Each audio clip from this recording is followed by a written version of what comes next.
Morgan made on Good Morning Britain about the Duchess of Sussex. He said he didn't believe a word she said during her interview with Oprah Winfrey. BBC News.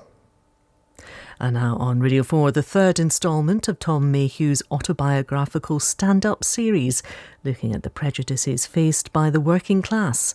Tom Mayhew is Benefit Scum.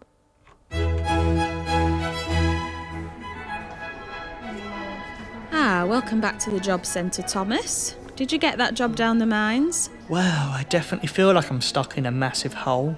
I must at this point remind you of your commitments. You have to be looking for work 35 hours a week or you will be sanctioned. How is not having any money going to help me get a job? I'll turn up to an interview starving, and when they say, "Where do you see yourself in 5 years?" I'll say, "Well, hopefully alive." We believe it helps motivate people. The threat of death really spurs people on. Here, take this application form and fill it out in the waiting area. Hey, Tom. Hey, Francesca Martinez, comedian. How are you doing? What are you doing here? Well, I've just been told that my ideal job would be a ballet dancer. Yeah. I saw you were practicing. I mean, you're currently lying on the floor. Shall I pick you up and sit you down? Is that all right?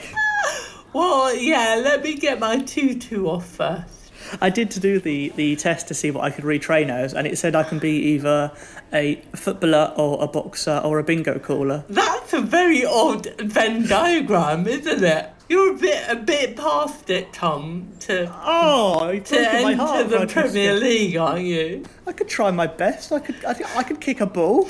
I can bloody kick a ball. That's not much. What do you think being fit for work is? Well, it should be a decision which is taken in partnership with a patient's doctor. Unfortunately, there's been a real shift away from allowing people's doctors to make these decisions.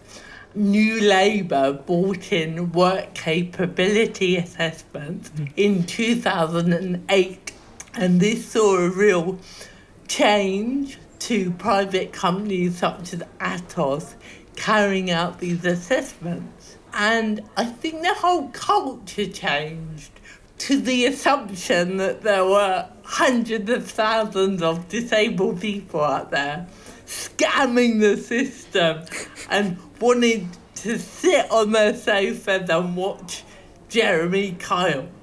I grew up with a benefit called DLA, and it wasn't an easy benefit to get. As a result, the fraud rate was 0.5%. So that means technically I would have a better chance of becoming a footballer now than I would of fraudulently getting that benefit claim. Or even a boxer, yes. So I'll start working out. We're told that the reforms had to come in because the welfare bill was spiralling out of control. The government has spent £120 million of taxpayers' money fighting benefit appeals. That's as much as they were losing in fraud. So it clearly shows that this new system is neither working or financially sustainable. It's not saving any money. We call it a benefit, like it's a free giveaway. I just want to remind people, what is that money for? I bet my life that no one would choose to receive £100 a week if it meant they couldn't leave the house on their own, or go toilet on their own, or make their own food. And what these benefits are really about, they're just trying to level the playing field. And by the way, this is another total waste of taxpayers' money. They're reassessing people with lifelong conditions like me by paying someone to come around my house to say, "Are you still wobbly?" And I'll be like, how about I give you a wet shave and we'll find out. Hello! I'm joined today by my virtual studio audience.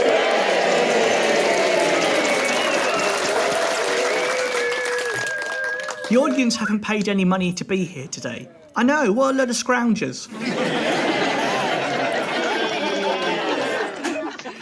There is this idea that there are groups of people who are happy to sit around living off other people's money while not doing a proper day's work in their life. If those people wear tracksuits, they are scroungers. If they wear smart suits, they are MPs.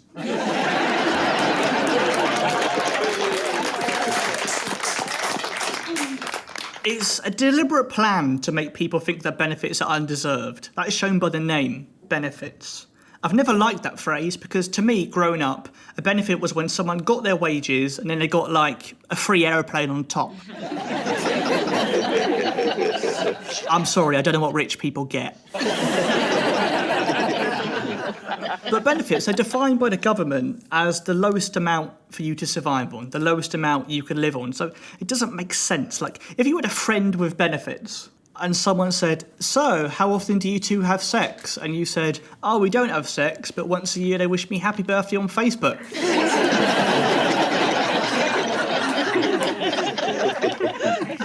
You're not really feeling the benefit of that scenario, are you? They should call it what it is, because it's survival money. Because then you'd never have people saying, God, I'm sick of all these people living off their survival money. But like, geez, Dave, when did you become such a prick, mate? Last year, I performed this show at a theatre in London. And as I was leaving, I overheard an angry audience member saying, oh, why doesn't he get a job? He just stands there complaining. And I was like, mate, you've just seen me do my job. In fairness, he did pay for a ticket to the show, so it's really nice to see a Tory funding the arts for once.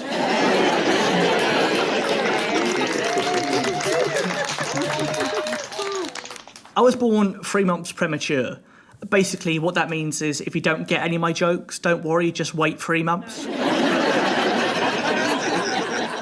I am literally ahead of my time. But because of that, I've always loved the NHS. And ever since I was a child, I always wanted to do whatever I could to pay back that fantastic service that made it so I could be standing here today. But growing up, we didn't have much. We didn't have trendy clothes, expensive holidays, self-esteem.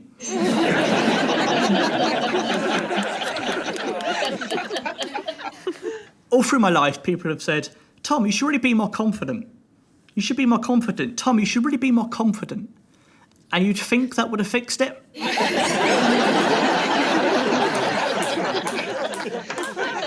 I was coming home from a gig once, and a guy stopped me, and he was like, mate, you really need to put your head up, puff your chest out, because I'm not a mugger, but if I was, you'd be an easy target.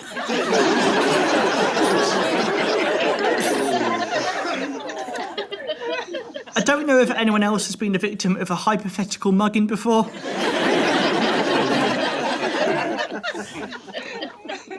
Well, I don't steal your possessions, just all your self-esteem that day.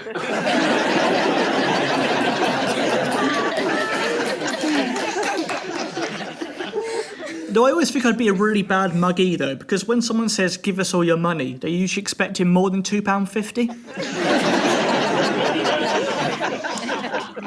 I have this image of them walking me to an ATM and being like, right, mate, I'm going to leave you with £0. And it's really nice of them to clear my overdraft.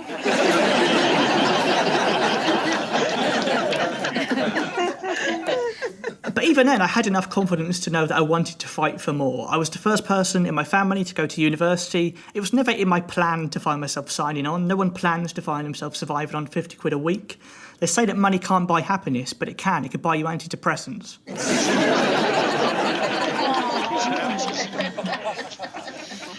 Because you don't feel good when you're signing on. You don't feel comfortable. You're living off the bare minimum. And even that is under threat due to sanctions. Now, before I signed on, I thought, oh, the sanctions are basically, if you break the rules, your benefits get taken away. So I thought, OK, Tom, I'll be fine. I was a good kid at school. I always tried my best. You know, I was never in trouble. But I still got in trouble with the job centre. Because basically, I dropped out of university and I said to them, if I print off a letter and send it to you with a signature from my university, does it prove that I've dropped out of university? And they said, yeah, that's fine, just do that. So I did that. Then they replied saying with compliments. So I thought, OK, that's all good, that's great. And then 2 weeks later, they said, you sent us the wrong proof, so we're going to stop your benefits for 8 weeks. Maybe you're thinking the appeals process does take 8 weeks. It just takes 8 weeks for these things to go through the system. It's just how long it takes, Tom. But it's not, because I got my benefits within 4 weeks by writing to my local MP.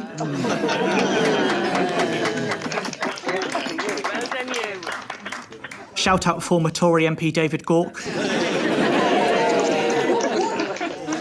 It's a bit bemusing when a Tory MP helps you get your benefits. I've not been that confused about a politician since Tony Blair was named Middle East Peace Envoy.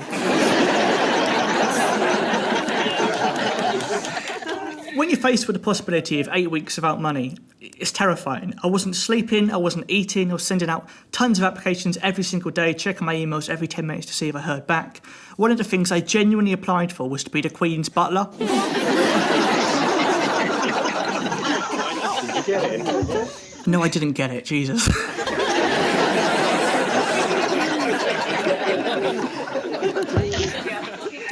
I'm a big fan of the Queen, though. You know, I've got all her stamps. I was checking my emails, and one day I got an email from a guy I met at a gig a couple of months earlier. And he was pretty successful, he liked my writing, and he said he would be able to help me out in my comedy career, so we stayed in touch. And in this email, he wished me a happy new year and asked me how things were. So I thought, maybe this could finally be my luck changing. Maybe he'd be able to lend me 50 quid or so to tide me over, or maybe he'd be able to put in a good word with the Queen. So I sent him a message saying, hey, I've been screwed over by the system. Maybe you can lend me some money to help me out. I promise I just need like 50 quid. I can pay you back within a couple of months, definitely. To which he sent quite a horrible reply, I'll be honest. He replied by saying, I can't give you any money, but I'll pay you 200 quid if you have sex with me.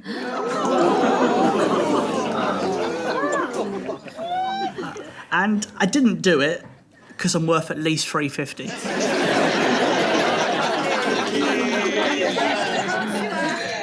But seriously, I didn't do it, but at that time in my life, I considered it. I was properly considering it, because that's the reality of what happens to someone on benefits when you leave them with nothing. I didn't feel comfortable, I didn't feel happy, and as for the idea that people on benefits live far better lives than people in jobs, well, I can guarantee I never considered doing anything like that when I worked at Sainsbury's.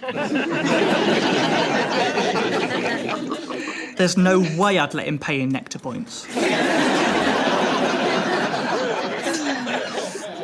But benefits, they're not people getting paid for doing nothing. They're giving vulnerable people a safety net that they wouldn't have otherwise. And the coronavirus pandemic, that proved just how important that is for so many people for their security.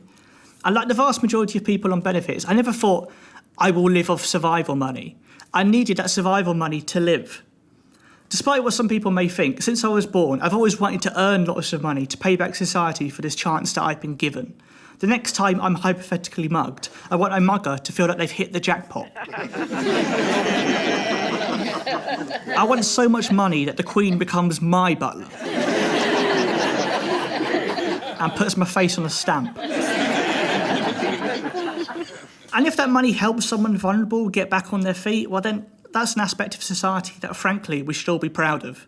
Thank you for listening. Tom Mayhew's Benefit Scum is written and performed by Tom Mayhew with additional material from Olivia Phipps. It featured Francesca Martinez and Amy Gledhill. The producer is Benjamin Sutton and it's the BBC Studios production. OK, that's you sorted for this week. Here's hoping that one way or the other, we won't see you next week. To be honest, you make either option seem appealing. You should put motivation on your CV. And we'll meet Tom's dad in the final episode of his show same time next week. Now on Radio 4 for some twisted current affairs comedy, John Holmes' multi-award-winning satirical River of Sound.